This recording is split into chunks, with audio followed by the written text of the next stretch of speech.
Hi, my name is Sadale Warner. I am from Philadelphia, Pennsylvania. Awesome.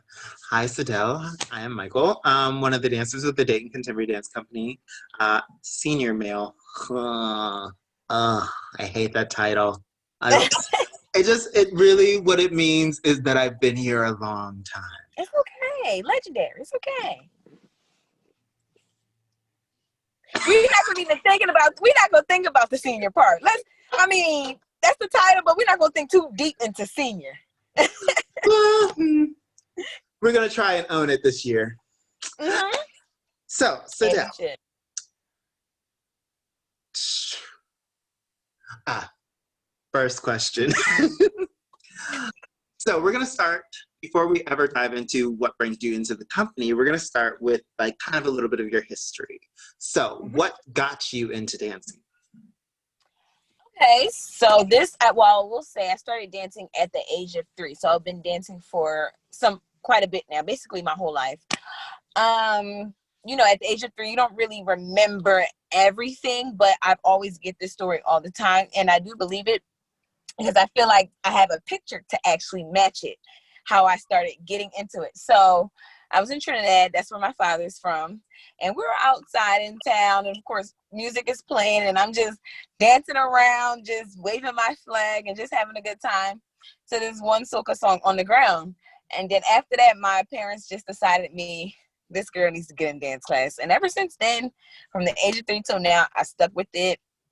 I've always trained at the same studio. I've never switched studios. So I've been with that studio from 3 years old up until it was time for me to go to college.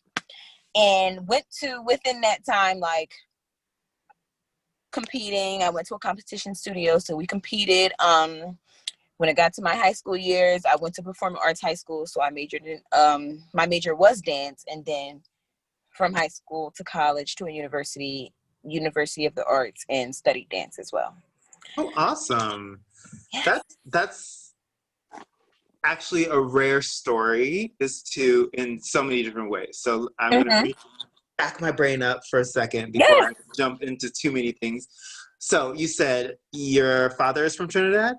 Yes. Okay. So that's beautiful. I had a friend in college who is now a world traveler, model, super tall Trinidadian. And he had so much energy and life to him. And I feel like there's something about being, having a direct relation that's from another country brings a certain type of energy to your beat. Do you feel that comes up a lot in your dancing, like that part of yourself, like that history that you are so like intimately connected with comes forward? I do, especially like when there's movement given to me where I can like move in this waistline area or like just upper body. It gives me a very so I feel like I can, within that movement that's giving to me, I feel like I can kind of add that Caribbean flavor because it comes with it because I have Caribbean roots. I just feel like when I move, it shows off when I'm given certain movement. Not everything, but movement where I can really just move through the whole body. Yeah. Wonderful, because our company prides ourselves on each person bringing their history. And some people, my only history was through ballet. So like when people are like, don't you know how to? I'm like, can you like break it down a little further? That's a lot of hip movement. That's a lot of waist action. That's too much. Too much. But I love watching it. A lot of our dancers have that in the company, that they have deep connections to either African roots, Caribbean roots, starting to learn about those roots. And myself, I'm taking a personal journey to try and discover, not necessarily through dance, because I have a harder time breaking down my own mental barriers, but I'm discovering it through like work that I do for knitting and creating imagery through graphic design and all that jazz. So I think it's beautiful that that's a part of what you want to bring each time you step through a step. I look forward to seeing it in the rehearsal space. It's gonna blow my mind, I promise you. Um, Also, you mentioned starting to dance at 3. We share Mm-hmm. that in common. I started about 3 as well. I have a similar story. My mother says that I was like bouncing off the walls all the time. So I put on my sister's tap shoes one day and decided to get on a fireplace and Oh my tap on God. the top of a fireplace. And my mother was like, "There's a That's ledge it. there. He's gonna bust open his head. Uh, Child Um, living or child dancing? Child's gonna dance." so let me go sign him up. Right. And I think that's wonderful. Sadly, I Mhm. didn't get the same experience. I didn't get to stay with the studio that I trained Okay. at originally. I started off in one smaller school, Mm-hmm. and one of the teachers branched off. I went to that school. They were both competition studios, so I grew up in the competition world until the Mm-hmm. studio owner was like, "I can't teach you any further. I can't get you. You're excelling beyond where I can teach you." And luckily, she said, "Go train. Here's a studio in the middle of downtown. Go train with the ballet school, and come from me for the extra." Like, so I did that. Yeah, And that's pretty much I how I like got to that, where I am. I think and I that love that. yeah, I think if That your was very studio, honest. right, if your studio can't bring you to the level that you need, or that they see the potential, uh, find guidance to get you to the next level. Like I always tell Mhm. my students, even anywhere I teach, even if it's a studio where they're like, don't mention outside sources, which is a horrible thing to say to your students. Always tell them about outside sources. Um, I'm like, baby girl, you are beautiful and you are amazing and Yeah. strong, and you could go so much further if you just go take a class over here at Dayton Yeah. Ballet, take a class with us at our studios, come and watch the performers and the professionals. And, even if we don't ever let you step on the floor because you might be underage, you can at least sit in our studios and gain that knowledge. So Exactly. I think I it's like that. amazing that your studio was able to bring you to the level that you're at. And that's Hmm. beautiful. What is the name of the studio? Broadway Bound Dance Academy. Broadway Bound Dance Hmm. Academy. It's in now. I used to, so it wasn't exactly in Philly, so I would travel a little bit outside of Philly, but not a far drive. Not too bad. 25 minutes. It was all Mm. right. So I stuck with it ever since. It was it was a good time. Mm. I mean, it's brought you to where you are, and Hmm. I think that the strength that it gave you and the confidence it gave you is will carry you far. Um, Hmm. and technique wise, it's gotten you a job. So you gotta I'll take it. definitely have to really give credit to my university too, though. You Well, are I was about to have say, like after I I graduated high school. I think and I'm gonna be honest with you, because what you said to me when you said how an instructor at your studio was like, I have no more to give you. Come, like, yes, come back and compete with us, but train, go here. I didn't. No one done that to me, but I feel like I see this is gonna go on because it just go. You know how everything just connects from one story to the next. I feel like I wish I would have said that to myself, or I wish I would have listened to my mom, because she put me in a dance camp one summer, a few summers, and after a while, after a few years, she was like, I want to put you somewhere else where you want to train. Me being young-minded and not really thinking anything through, I'm like, no, mom, like, this is fun. Like, I want to stay. I enjoy the people. Like, I was just thinking about fun. But the thing is, deep down inside, I knew I wanted to dance. Mhm. Professionally, I always did, but my mom saw something different at a very young age. And I really wish I would have listened to her. I think about this all the time. She wanted to put me somewhere else for the summer and train. And I kind of wish I would have listened to her. Of course, we live and we learn. But I also think a part of that was my first time being at that camp, was my first time being around us. Mm. I grew up at a predominantly white studio. I used to be the only Black girl in my class. So when I finally got around that camp at, I want to say around the age of 8, I was like, wow, I'm dancing with a whole bunch of people my kind. That was amazing to me because that was my first time ever experiencing something like that. You know, so I'm like, wow, I get to dance around my kind. Like this is great. Like I've never experienced this. I'm so used to being the outcast, the only, you know, I've gotten used to it and no one ever judged me. But you know, you want to be around your kind too. So I think that was a part of the reason why I didn't want to leave. And then after years later, I grew to realize I'm like, dang, I really wasted my time. But I will say, I did meet great people. There are people that I connected with that still dance and we're still doing things. But I love how an instructor came up to you and was just like, hey, go here. Not saying that my instructor should have, but I just like how honest that was. That's really. Yeah, I mean, I think that there are many people who experience both stories, Mhm. because you got to experience being around people of a similar race. You got to experience being around more Black people and ethnic groups, whereas going the route that I did, I got more and more isolated from Mhm. people who are of my color. Like when I started training in ballet at the age of, I think it was like 10, Mhm. I was one of only 2 in the entire building. And Mm. this was the regional professional company in the city. Like, Mhm.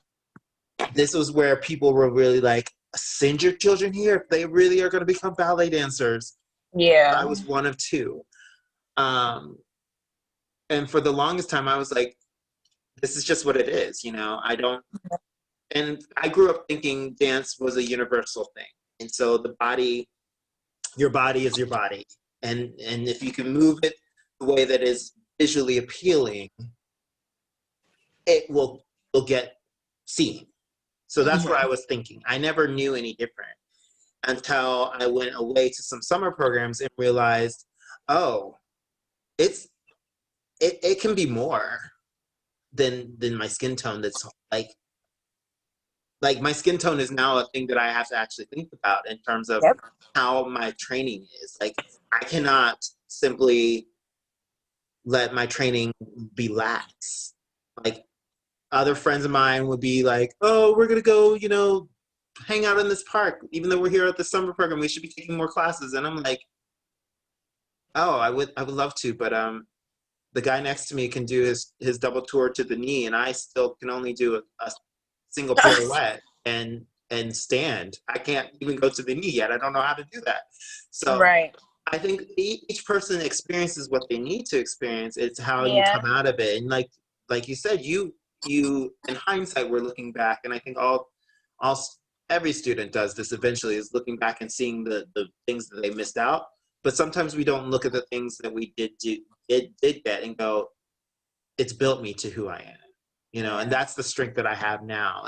You're very connected to your roots, and you're very connected to your skin and your being, and that's something that you're not having to struggle through, and you're able to bring to the stage. I, on the Mhm. other hand, have spent many years doing the reverse. I'm Yeah. very comfortable in what my body can present, and Mhm. technique wise, I'm very, very strong with that. It is when someone goes, okay, now we want you to understand this African concept. And I go, Africa what? Right. Okay. So that's going to take me approximately 2.5 years to learn that. The running thing that I always say in the company, and everybody's like, Michael, you should stop saying this. And I'm like, no, it's my honest truth, I'm is serious. like, I grew up being allowed uh, to never have to focus on rhythm. Okay. And so for the longest time, that was my battle. And Mhm. the reason why I'm bringing this up is because it's going to be my next question. And so my battle is always with rhythm, and I still struggle with it. I think that it is the one thing that I walk into the learning process and go, that has too much rhythm. I'm gonna bow out. Don't Mm-hmm. do it as much as I used to, but I still have that struggle.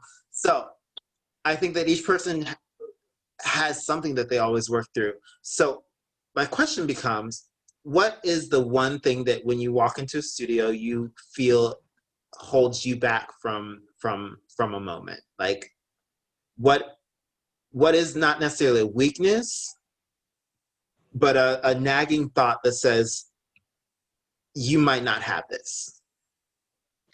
All my brain, just my mental. My mental, I will say, is like a one thing that holds me back when I walk into a studio, especially like when I'm going in and about to receive something totally fresh. Everybody coming in, we're learning something new, pick it up, get it, grab it, because we moving. So when I'm coming into a studio in that type of mood, it's going to be like that. My mind is like, all right, it's already messing with me, girl. You already don't pick up quick, so you need you need to be on your A game. So that's something like I struggle with. I'm getting better at it, but I'm the type of person that will let my brain, it will take over my whole entire body, because I know I struggle with picking up that choreography to make sure I have it down so that I can move forward. It's just, I'm already just frazzled. So that's something I've always battled with growing up, picking up the choreography and having it stick in me. Because I feel like when it's not stuck in here, I can't get comfortable. I'm not comfortable with the movement. I feel very stiff. So that's something that always kind of kicked my butt. Yep. I can understand that. I think usually I can see the movement Mm-hmm. and I can understand a lot of movement. Mm-hmm. It is a mental block between me and anything below the shoulders. Where Mm-hmm. if it is not a very familiar shape, Yep. when people give me like nebulous shapes, where they're like, it's more of a feeling. It's like a ga ga ga ga ga ga ga, and I'm like, is that a flex foot or point foot? What is it? Is it bent knee or is it straight knee? Is that a Is the if arm I here? Is call it it an there? arabesque? Am I wrong? Am I wrong Right. to call it an arabesque? Oh, it's just a fling of a leg. How do you fling a leg? How do you? Mm-hmm. And then I get lost in that. I get Yeah. so lost in that. But then you give me a combination where I'm like, okay, I understand this. I get it. It's It makes lines. sense. It's Right. pictorial. It's very pictorial. I'm on You it. got it. I've You got it got it. good. So Yeah. I understand completely walking into a space and having the mental be the first thing that like you gotta get it under control. And it's so crazy because like I always say to myself, I just try to talk to myself to just go in calm. Because the mental really can take over if you allow it. So, and I am an overthinker. I tend to overthink here and there. That's something I'm trying to work on. I'm trying to keep in my mind like everything's going to be okay. I try to talk that to myself all the time because I know how this can take over. So, Well, the beauty with this environment is we are all there for each other. So no matter what, if you're having a moment, don't be afraid to pick out anybody and be like, I'm having a moment. I need you. yeah. Yeah. Because and as much as we've been around each other, like I said in the message, I think I said the majority of the company has been together for over 3 years. Mm-hmm. And some of us have been together, I think me, Q, and possibly Devin, and one other person have been together 6 years, I think. I've been in the company 13, so I've had iterations of people move out, but we quickly pull people into the fold, and we Mm-hmm. want you to know that it's a safe space to communicate. So don't hesitate. We're gonna go to positivity land because that really went down a downward spiral. It did, but it wasn't bad though. I will say it wasn't bad. I know. I found myself wanting to dive deeper, and I was like, wrong Look. Later, conversations. when we link. We're gonna take off that headband, put that over here, and put on this new hat. So I want to talk about your college experience. What college? University of the Arts. University of the Arts. Yep, that's in Philly Feel too. as though like so many people have talked about it, and unfortunately, I don't know that I've ever stepped foot on the campus. Like, the number of Oh, times did you go to like, IEBD this year? Huh? Did you go to IEBD this year? You were there. Were you there? In Philly? Yeah, that was University of the Arts. Right on Broad Street. That's our campus. So it's not like you're ordinarily, boom, grass, land, right in the middle of the city. Yep, that's you. Okay, this goes to show how much I travel and don't pay a world of attention where I'm at. People be like, it's not your ordinary college campus, so it's okay. It's okay. people be like, didn't you come to my city like 5 years ago? Name the restaurant that was there. Look, what's something popular? Hey, what's the happening thing to do there? There was nothing. Oh, you were one of those cities. Okay, so maybe we were on a college campus at that point in time. Listen, Was it hilly? that's why I had to ask him, like, because I'm like, if you were at IEBD this year, then you were on UArts campus. Oh, We're taking class. You were in those studios. I was there. Yep, that's UArts. Yep. I was like, I had to really think for a second. I was like, am I getting senioritis already where I just blend everything together? Like, let me see if you went to IEBD. Where was it? Yep. No, I remember it was windy. I remember that. I remember it was a quick walk from the hotel. I remember being anxious boots about performing because I had a back injury in September that I was still like nursing. I'm trying to remember what we performed. Gosh darn it. This is why I hate my memory skills, because it's confusing all the locations. We had just done New York like 2 weeks before that. Did we do this? I know for sure. I don't remember. And that's the only thing. I was only able to go for auditions because of work. I couldn't go to I couldn't take class. I couldn't come see shows. I couldn't do anything but one. Literally, I'm like, the year it's in my city, I can't even, because I had to be at work, and I just couldn't miss. And I just started this. I couldn't miss. Oh, I was so mad. I was like, wow, the year is here. I don't have to travel anywhere. All I got to do is just pay. I have to travel.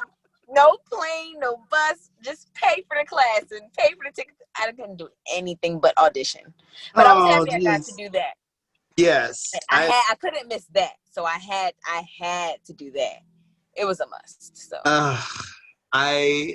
ever since I learned about IABD, because like I said, I grew up predominantly in a ballet world. Yeah. Without exposure to the Black community. I was like, I've missed out on so much. Like, who knew all this was happening while I was you and I both looking at buttons? You and I both. My first time at IBD was 2018 when it was in LA. And then the second time I was and then my second time was when you guys hosted it in Dayton. 2019. Yep. Oh, 2018 in California. Ooh, speaking of nerve-wracking, that was rainbow around my shoulders. Yeah. Ugh. I'm not even gonna dive into that nightmare of existence. I mean, it's a great, wonderful piece. I have come to grips with the fact that I'm always going to be in pain in that piece. I'm always going to be exhausted. I am always going to come off stage going, I could have done this better, or why did I forget this crucial moment? You do something for 7 years and you're like, you start to have brain farts in the middle of it. You're like, I swear, did I? There was literally one moment. Okay, this is my diatribe for this one. There was one moment, we were doing the performance, and I don't think it was at IBD. It was at some other show. Or maybe it was rehearsal. And I have done this piece so many times that I've started to help restage it. Mm-hmm. At least teaching the men the movement and getting them organized so that somebody else can come in and really fix it and clean it. So having that many parts in my head, I started to do somebody else's role in the spot that I was at. But I skipped a whole entire 16 counts. That's something I would do. And I was That's like, something I would do. luckily it was in a moment where you're supposed to be looking off at the guards, Mm-hmm. like the next moment after that. So Yeah. I just stared at the guard and like stared them down with so much ferociousness and anger and angst and just committing. And I was like, You better commit. the You better choice is to commit. really stay committed, or the choice is to look like you made a mistake. Stay committed. We're gonna commit. We're gonna commit. We're gonna commit. We're gonna say this is a soloist moment. And I think I even did like captain that day. And I was like, well, the captain made a choice. Right. So back to subject of point. I love it though. I love it. I love it. At the U Arts, you had said that you attributed a lot of your push towards professionalism came from there. How so? I feel like I got in this mindset, and I want to say it was around, I want to say like my junior year. Junior and senior year is where it's something called pairs. So you can choose who you want for the semester. Okay. So, and I feel like that when I got to choose to do what, because freshman, sophomore year, you kind of have cycles. So you don't really get to choose. These are your classes. You just switch every few weeks. These are the teachers you're going to have. But junior, senior year, you can choose who you want to be with. And when I chose who I wanted to be with and up under, I'm like, this is my last 2 years of school. And I feel like I kind of did a switch with my head. I was like, wow, 2 years left. Let me get on my stuff. And I honestly wish I wouldn't have waited until I had 2 years left. I wish I kind of had this kind of mindset my freshman year. And I had the mindset like, all right, you want to dance professionally. You want to be with a company starters for your career. Before you do anything else, you want to be with a professional Black company.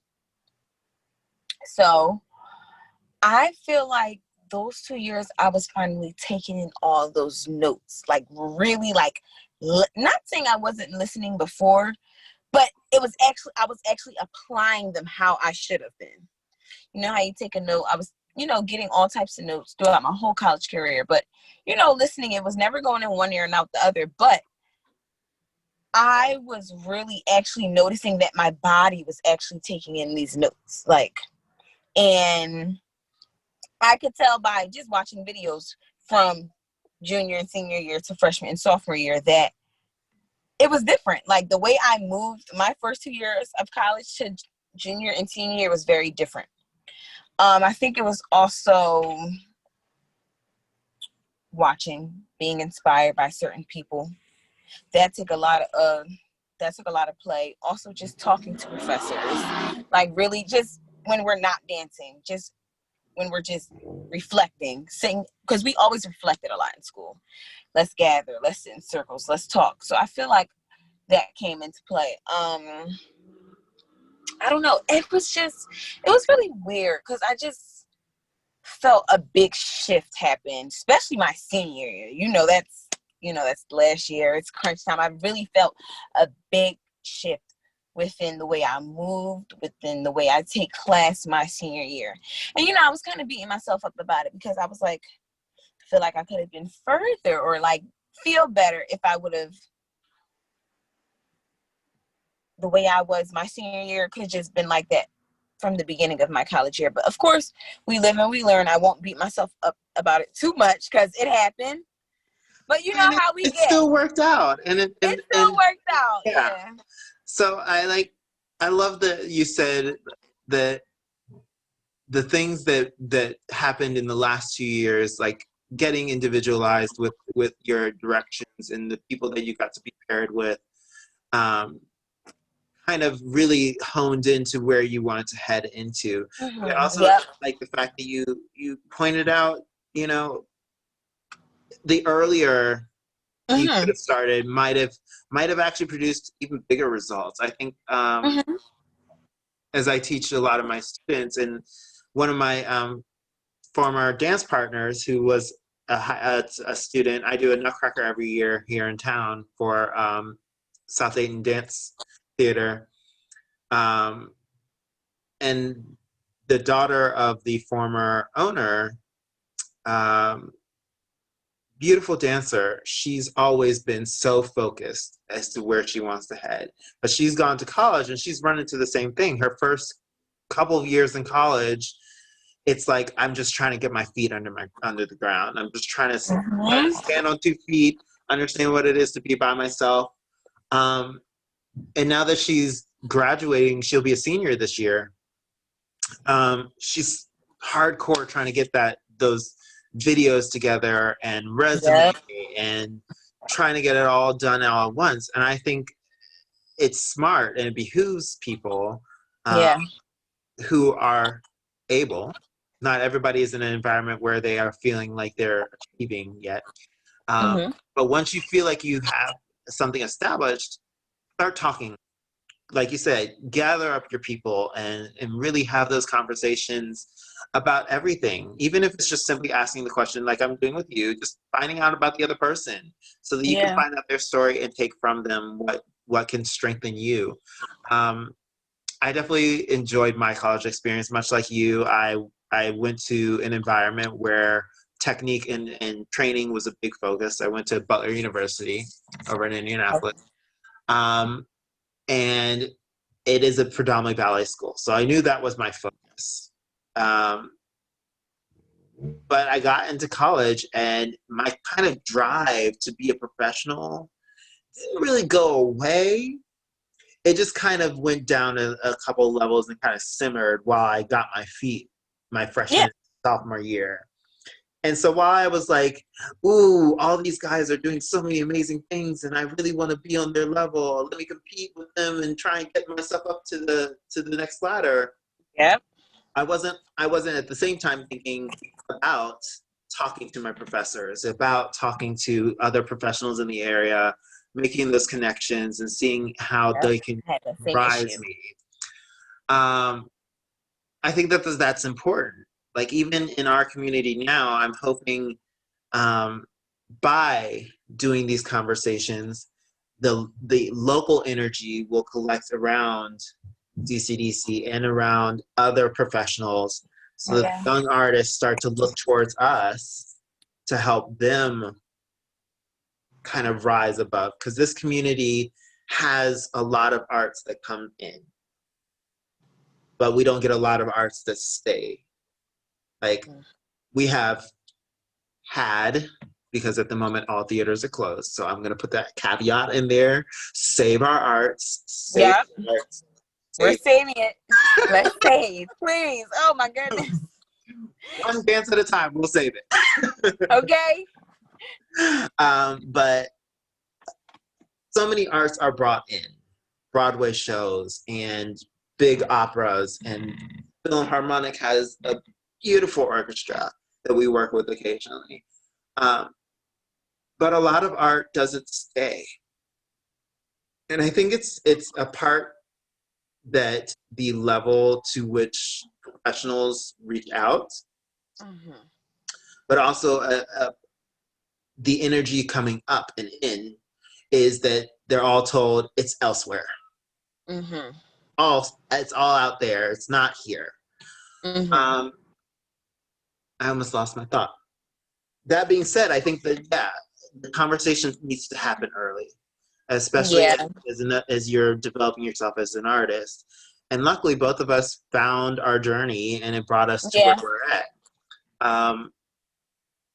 That leads me to now.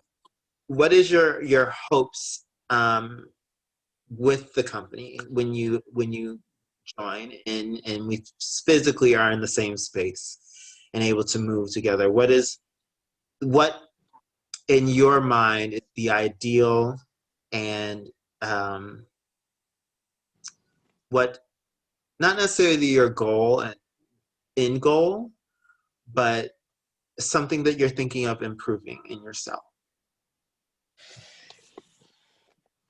Well, my hope with the company for when we all get together, I really want, and this is not, I don't, not really, just, this is what I would, my hope for like everyone as a whole. Like my hope is for, to come in, you know, we have newcomers coming in to join you all, and how you guys are already have that connection. I want us to attach to that. I want everyone to be connected, not even just the dancers, the directors, everybody, just to be connected, so we're all one accord. I feel like when that connection is there, it brings such a different vibe Mm-hmm. to the company, to everyone. I just feel like it's more powerful. I feel like when that connection is off, it's like, and it can be off even if it's just off between one person and another person and everybody else is connected. Hey doggy. You know, I just feel like it still breaks it. It still breaks that vibe. So my hope is just to stay connected with everyone. Just have that great vibe when we dance.